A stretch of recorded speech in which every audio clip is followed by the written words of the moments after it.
Mercury Stardust is a professional home maintenance technician, burlesque performer, and award winning activist. Known widely as the Trans Handyman, her unique brand of compassionate education in the home repair space has earned her internet fame. With over 2 million followers on TikTok, Mercury spreads the do it yourself knowledge with love. Her expertise includes rental maintenance, landlord negotiations, clogs, drywall, painting, minor electrical repairs, caulking, and more. Let's find out more about Mercury Stardust.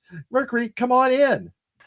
Hi, Amber. How's it going? It's going fine. Well, that was a mouthful. You do a lot of things. I do a lot of things. Oh, Thank you all for right. for The saying all. one what jumped out for me before we talk about the home maintenance stuff and you being the handyman, Yeah, burlesque performer.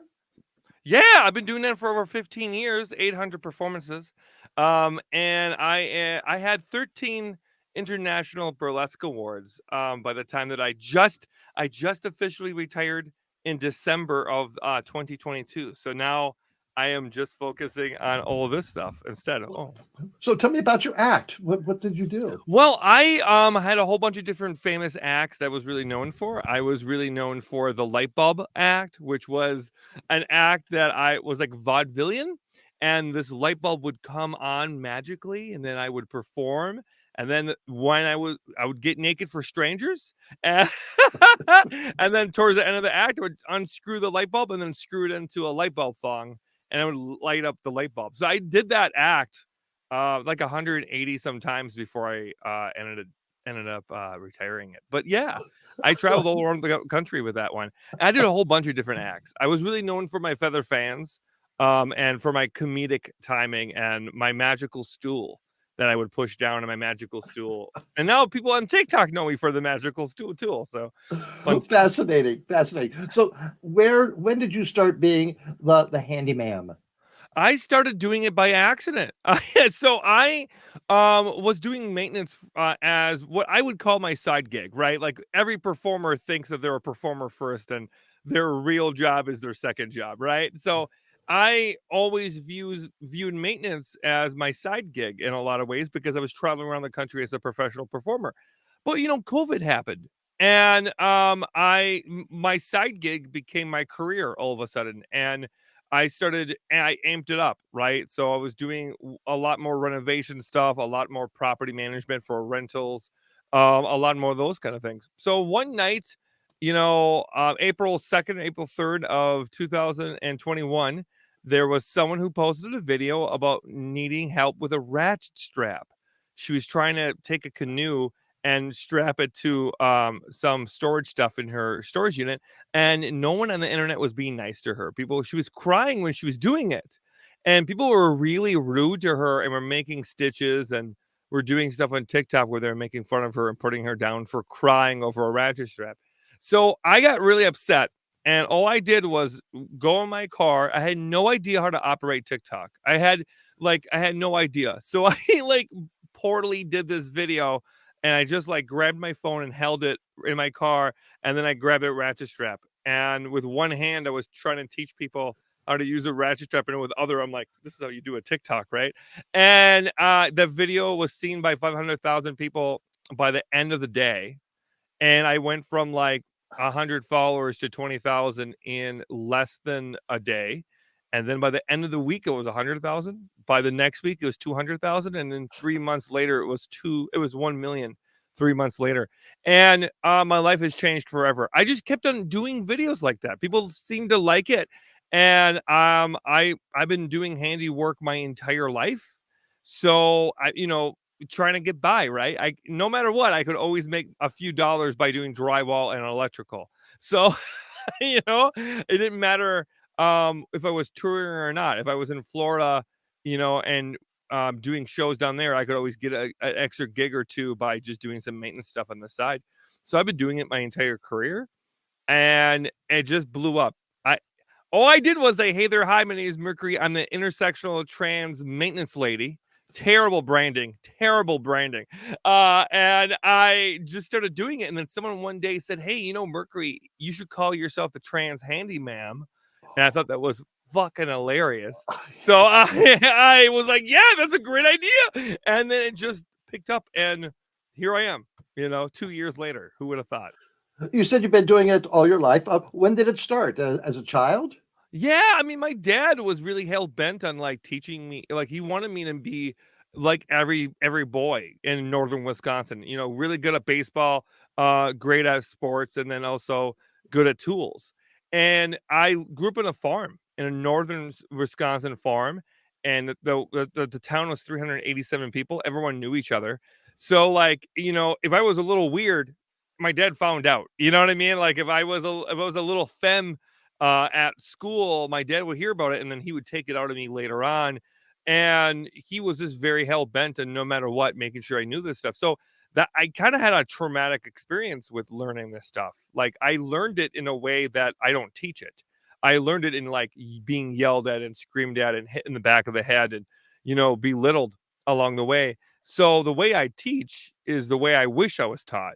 So I'm trying to like put that compassionate DIY in the world that I wish I had originally. But yeah, I kind of just fell into it. And because I got really good at it out of necessity and survival, that when I got into points in my life where I needed to be able to make money, I had these skills. So even though my dad was awful to me in a lot of ways, I'd had one skill set that was, forged out of trauma. So, yeah.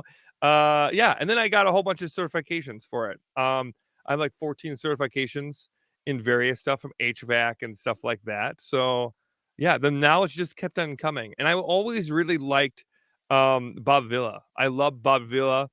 I'm a huge fan of This Old House. I've watched everything from This Old House over the last 20 some odd years. So, yeah, knowledge just kept coming. Do you get calls a lot in person? You was talking about rental maintenance. Are you a manager? How does that work? So the way it works now is I'm a full-time content creator. I run my own company. I'm the CEO of Mercury Stardust Media LLC. But before that, yeah, I was a maintenance technician who would get called onto jobs. So like the way it worked before was I worked for whatever property management company needed me to, right? So I worked with a property management company in a rental space for about 9 months before I started doing TikTok. And before that, I worked in industrial maintenance. So I did facilities maintenance. So big buildings, big warehouses. I was doing all that stuff. And on the weekends, when I wasn't performing, I was also doing like construction jobs and paint jobs. And I worked as an apprentice for a while for a painting company. Just a bunch of odd stuff. You whatever made ends meet is what I did. And you make way more money, patching up someone's hole in their bathroom than you are going to be, doing burlesque or drag, so, and I needed to pay for my makeup somehow. you know I know uh that. yeah. How long have you been going by Mercury Stardust? Oh, since 2014. It started out as a stage name. So I really loved Freddie Mercury and Ziggy Stardust, right? David Bowie. Oh, wow. And when I was growing up, I wasn't allowed to listen to a lot of artists, but they were just in that realm of mainstream enough where I was allowed to listen to them. And I remember when I found out that like they were bisexual, right? We say that now, but who knows what they would identify as now. But like when I found out they were bisexual and how queer they both were in various ways, it like changed my life. It like made me realize that they were right there in front of me and I just didn't pay attention to it. And I just really loved Freddie Mercury's stage presence, and I really loved Ziggy Stardust's like persona on stage, and how he conveyed himself to the world. So I thought that Mercury Stardust just made sense, and I love space, and that name just is spawned into this whole thing. I didn't start using it in my everyday life until about 2017, and in 2019 when I came out as trans is when I was like, well, I'm not changing my name. I've been spending way too much time with this name. I can't change it now. How did that work when you changed into Mercury? Ye- Your past clients, your job Oof. situation, was that affected? Yeah, absolutely. So, as a performer, it greatly affected me because I was a world-renowned boylesque performer, which is like the male equivalent of burlesque. They gendered it for some reason, but I was a male burlesque dancer. So I got I was seen all over the country as a man, right? And so it was very difficult. I lost a lot of gigs overnight. Everyone online was really proud of me. My first post about it was seen by thousands of people, and in the burlesque community, that was kind of a big deal because I was one of the top ranked male burlesque performers back in those days. So, I just lost all my gigs overnight. No one knew how I was gonna perform. They didn't know what I was gonna be doing. So all my opportunities dried up. So then I started focusing more on maintenance. But for about a year and a half, 2 years, I didn't tell anyone in maintenance. I just pretended to be a boy still. I was open and with my life with every single one else. I started hormones while and my body was changing, and I still was not open. I was so afraid. It wasn't until the pandemic hit that I was like, I can't do this anymore. It's been 2 years. I have to make a huge change. I gotta like be who I am with everybody. And then yeah, finding jobs was hard. I applied for a job. I had a job I had for 10 years in maintenance as a maintenance technician at a factory. And we because I was furloughed and the company was kind of in hard times, they couldn't keep us all on anymore. So I decided to take my pension and leave. And I thought, hey, I've been doing this for, at this time 12 plus years. I'm going to find a job fucking easy peasy lemon squeezy, right? And I had 14 certifications. I was really well known in the maintenance world. At the time, I was just a quirky guy, so everyone knew the quirky guy in maintenance, right? So I got applied for a job, and I was going to be an assistant maintenance technician, and they gave me the job over the phone, and they accepted it right away. And they said, "Hey, come in for an interview on a Monday." So I did, and then immediately when they saw me in person with dressing, like I normally do with a sweatshirt and pants and with a purse on and some of my makeup on, they got cold feet real fast. And Oh. it was a really uncomfortable situation where they told me to my face, it's not you, it's us. And the job that I was accepted for vanished and everything. And it was really uncomfortable. It was an awful situation, and through emails, they essentially admitted what they did, and it was awful to know that I lost a job opportunity. And of course, I could have pursued legal action, but that's difficult. So I decided to just not pursue it and just continue to focus on my stuff. And that's when I got a full-time job again in property management, which I didn't think I was going to be doing again. And I just was a handy person around a property. The only handy person for 150 units, about 500 people, and it was a huge job. It was the most daunting job I think I've ever done, but I love doing it. Well, a girl's got to eat. That's for A girl's sure. got to eat. You're right, Amber. Well, we want to hear more because we asked some of our fans some questions for you about some home maintenance questions. So we're going to ask you those right after this break. All right, we're back with Mercury Stardust, the home maintenance ma'am. And a few of our viewers had questions for you. Now, I want to know, have you ever had problems when you're doing a project in someone's home and there are pets around? Pets love to get in your way. If you put tools down, they will use them as toys. 100%. I always ask clients to make sure that the pets are crated or in another room. I also bring dog toys and cat treats with me every time I go to a job site. Well, the reason I ask is we have a question from, let's see that, Russell. It is Dwayne from Chicago asks, how can you get a pussy out of a wall without scaring it when it has been sealed in during a home renovation? Number one, has that ever happened to you? And number Yeah, two, what would you do? I mean, getting a pussy stuck in a wall, boy. Yeah. I never had that happen to me. But if I did, the first thing I would probably do is I wouldn't want to use a knife or a drywall knife or anything like that. But I would want to create a hole of some kind with probably a hammer, a regular 12 to 14 ounce hammer, and just bang that hole in there. Yeah, the cat's gonna get scared, but there isn't a whole lot of place for it to go. And if you can aim a little lower and then go from there, and then put a cat treat of some kind and let the cat just naturally come out. I will tell you, this happens a lot more than you think it does. And the reason why I say that is because I am tagged on a regular basis, like once every week, in a new cat got a stuck in the wall video. It is wild how often this happens, apparently, for kitty cats. Cats just, they see a hole, they want to go for it. No comment there, but very good. All right. One of our international fans has another question. She works in a hardware store, and that question from Leah in Newfoundland would like to know if you know what a ball cock is and how it got its name. I do know a lot about ball cocks. I do know a lot. So a ball cock, for those who don't know, is what they used to call a float and a fill valve. So a fill valve in a toilet is this mechanism that kind of brings everything in. It's what makes your toilet thirsty for more water, and it brings the water and it uses this mechanism on it called a float or a ball cock, and this would essentially tell you how much water you need to bring in. And I believe this was a term that they coined back in the 1790s. This is an old term when they first started to design toilets.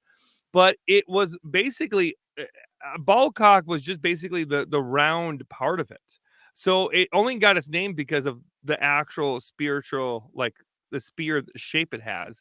And back in the day, cock meant a whole different kind of thing. So it just got kind of carried in there and grandfathered into there as a term. But boy, that's one of the weird ones. And by the way, you can't say ball cock on TikTok. They don't like you that. can't. I mean, honestly, I have a hard time saying cock on TikTok. If I'm talking about like sealant or a silicone sealant, Caulk. Yes. yeah, I cannot say it. And I have a very thick northern Wisconsin accent. So when I say it, boy, it does not sound like what I'm trying to say. Yeah, don't go into Home Depot and ask for that. Yeah, don't. Yeah, can I get some silicone cock, please? Whatever you wish, ma'am. Whatever you wish. Yeah. What are some of the other odd jobs that you've been asked to do, or not odd, but they'll go, "Ooh, okay, I'll try it." I've been asked a lot of different jobs over the years. I think my least favorite job of all time will be redoing a wax ring on a toilet. Those are never fun jobs. For those who don't know, whenever you take a toilet off of its like pipe system, you have to scrape off this ugly thing called a wax ring. It helps to seal underneath your toilet so you're not going to have any leakages, and it helps to prevent smell coming up from underneath the sewage system. But you got to scrape it off and then put a new one on every time you take a toilet off. And it is one of the worst jobs in the world. Right now, it's more common to use these silicone rings. They're like 5 times as much money. And they're like rubber based, and you just put them in there and they're supposed to last for like 20, 30 years. But honestly, I don't think they do a good job sealing up your toilet. So then wax ring, as disgusting as it is still a better option than those silicone ones are, in my opinion. If you could give a homeowner or a renter any, what would be your number one piece of advice to them? Oh, my number one piece of advice for any homeowner would probably be located when it comes to clogs. I get so many questions about clogs on a daily basis, and I always tell people to stay away from chemical drain cleaners. Chemical drain cleaners are the death of me, I swear. Everyone wants to use Drano. They want to use liquid heat. Even Thrift, the 100% pure lye products, they're fine, right? Like these are fine products in a pinch, and when you can't take it out with a some type of auger. Hold on, I have a little product I like here called a Cobra Skinny Drain Cleaner. And these are $10. You can get these at most hardware stores at this point. And these are pretty renter friendly and homeowner friendly. And if you've never worked with an auger before, I think this is a good route to go. I have a whole bunch of videos on my TikTok, Instagram, and YouTube about this. So I highly recommend getting something like this, and stay away from these plastic products like this one. This is what we call a Zip-It, and I Oh, hate these. These Zip-Its are so common, but what happens is, yeah, they're a little bit, they'll break in your sink or your oh, tub, and they're also all these little ridges right here they're will, sharp. yeah, they're sharp and they crack off really well, and you don't want plastic in your plumbing system. And honestly, it's just too short. Most of your clogs are going to be anywhere between 3 to about 8 feet. That's why the Cobra Skinny drain cleaner that's 8 feet long, it's going to do a much better job than an 18-inch Zip It. So that's my hot advice for homeowners and renters. So that other product you showed, bring that up again. That auger, Yep, this is what we call so a. how would you do that? How does that work? So this one specifically is all 1 unit. It's so you hold it right here in your hand and you just spin it around. Okay, this whole unit spins. Now, do you stick that end into the drain, the Yes. hole? Okay, Yeah, okay. this end right here, this metal rod is about 1/8 inch wide. It's small enough to fit in almost any drain. But I bend it at a 45-degree angle. It didn't come this way. I Oh, made it this way. And the reason why is because when you loosen this up, Amber, and you're throwing it in the drain, you're going to tighten it up. And then you're going to try to feed it into the drain and spin it. And as you're spinning it, this is what's going to catch on those 90-degree angles, those curves in the pipes. This is going to have a lot like likelihood to catch it and then spin it and pull it down. And as each time you're getting closer to the hole, you're loosening it up, putting more down it, tightening it up, and spinning it again. You don't want to have a whole bunch of this wire out of the drain because if you do, it's going to kink up yeah. and it's going to be a nightmare to do. So you want to make sure you keep the actual nozzle of it as close to the drain as possible and just keep spinning it. I'm And gonna that's look. I'm gonna look at that next time I go to the hardware store because that. it's such a lifesaver. It's just a lifesaver. These, if you want to graduate to a more effective tool, then I highly recommend a pistol grip hand dogger. Those are the daddy version of these. These are the baby. You can get the daddy for about $25-$30, and this is only $10. What was the name of that again? It's a pistol grip hand auger. Everything sounds dirty. When it talks about plumbing, nothing sounds appropriate, Amber. And that must mean why we like it, I guess. yeah, that's why we love it so much. All right, Mercury, we have one more segment to talk to you about. We're going to talk to you about what's going on in the country with the drag, trans, gay community, the attacks both physically and politically. So we'll talk about that right after this message. Okay, we're back now with Mercury Stardust, and we're going to talk about what's happening as we have many times here on Amber Live, the attacks on the gay, trans, and drag communities. So, Mercury, do you have any history with being attacked, either physically or politically? I've had gotten a lot of death threats. As since I've come out as a trans person, it was definitely something that happened almost immediately. But then when I started doing online content, it's been pretty consistent. I would say a couple times a week, I get some type of death threat in one of my emails, DMs. I have gotten death threats in my mailbox before. And I've had people follow me to my car and, do one of these. And it's been touch or go and kind of scary. And I think because I'm such a public figure and I'm so loud about my activism, that I think that sometimes I become a target for people, especially in my local community. And yeah, in our local community, we've had some issues. I think everywhere in the country, there's people who have feelings about trans people and drag people. And for a lot of people who hate the queer community, drag and trans are almost the same to them. Yeah. They don't understand the difference at all. And it's awful. Yeah. You're in Madison, Wisconsin. Do you feel a little safer there than you would, let's say, in Omaha, Nebraska, or someplace else? I mean, I do to some extent, right? I think I often call Madison the white liberal capital of the world, where it's like nice and friendly to your face and passive aggressive behind your back, right? I think that people are comfortable here, but that also means that they're not radical sometimes. And I think that what we need in the queer community and what we need in politics is radical rethinking and radical progressivism. Like, I think we need to be more accepting and understanding of progressive ideas and understand that's how we're going to be in better places politically. But often it's people are just too comfortable with things here in Madison, and it makes it hard to get stuff done and to really think about people who live different lives than the norm. You've But yeah, you've mentioned several times that you are an activist. Tell me some of your what you've done. so I ran a weekly burlesque show for the last 5 years or so in Madison, and every single time we did that show, often we would raise money for the trans community. So I used my platform even before I got online to raise money for trans groups. We paid for people's individual medical care, and even now I'm raising $1 million for trans health care on March 30th and March 31st, Trans Day of Awareness, with my very good friend Jory, who's another trans person on the internet known as Alluring Skulls. And her and I are going to be raising $1 million for trans healthcare. And that's where my activism has always been, using my big mouth to raise money for other people in the queer community. Well, that's just super. What can you see that other people who might not necessarily have your soapbox or your visibility, how can they protect themselves, or what should they be doing?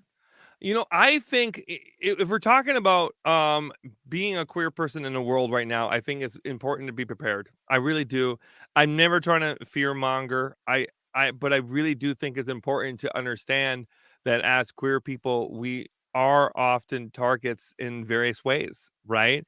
And when I ran shows, I always made sure we had an exit strategy. Ever since Pulse nightclub, back in 2016, every single one of my shows had an active shooter scenario written right into it.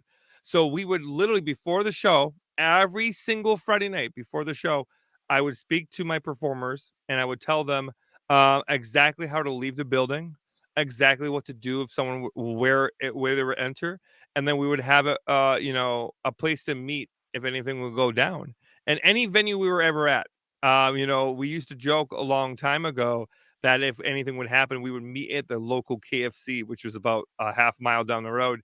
But that was a lighthearted way to try to laugh at a really dark scenario. But yeah, I mean, be prepared. Have a go-to bag in the back of your car.